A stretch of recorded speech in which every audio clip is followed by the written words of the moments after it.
Hello everybody! In this spreadsheet tutorial, we're going to be going over the areas function.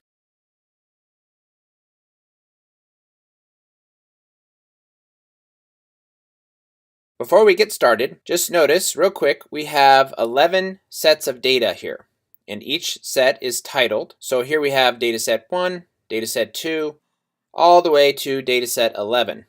Now notice that this dataset 6 has an odd shape, so it goes down and it goes across and intersects. Now what the areas function is going to do for us is it is going to give us a count for each of these data sets after we select them individually. So let's put our areas function in this cell right here. Go ahead and hit equals. We type out areas and you can see we get a short little description. So now let's go ahead and select each data set. We put in our first data set. And when you select each additional dataset after the first dataset, one way to do that is that you can hold down your command key and then select it, okay? So let's go ahead and select all of the datasets. And just remember to make sure that you select each dataset individually.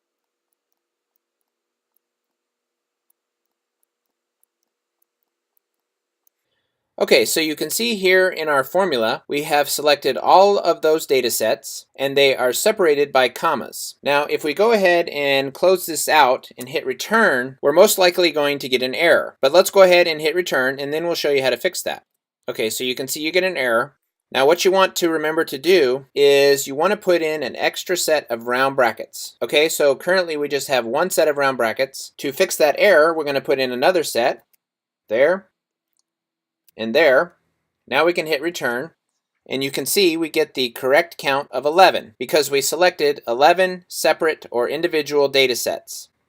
Now let's go over an example of how you could use the areas function within another function, and in this case we're going to put the areas function inside of the index function. So what we want to do when we put our areas function inside the index function is we want to get back this 40 value, okay? Let's go ahead and put in our index function here. And our first argument is going to be the entire range with all of the data sets. So let's select that. The next argument is going to be the row that contains the element. And that would be row 9. So let's put in a 9. The argument after the row is the column that contains the element we want. And that would be G. So that would be 7. And then finally, for our last argument, this is where we're going to use the areas function. So let's put in areas. And let's go ahead and just select the entire range again. And that is the range that contains all of our data sets. So when we hit enter, we should get back the element we wanted, which is 40. Okay, we get 40, we're good to go. So the areas function is a little bit obscure. However, just keep it in mind just in case you ever need a function that will allow you to count individual data sets or a number of areas. So for example, if you had a whole bunch of named ranges and you wanted to get a count for all of those ranges, you could possibly use the areas function for that. Okay, so that's all we have for this spreadsheet tutorial. We will be doing many more spreadsheet tutorials in the near future. Join us for those and we'll see you next time.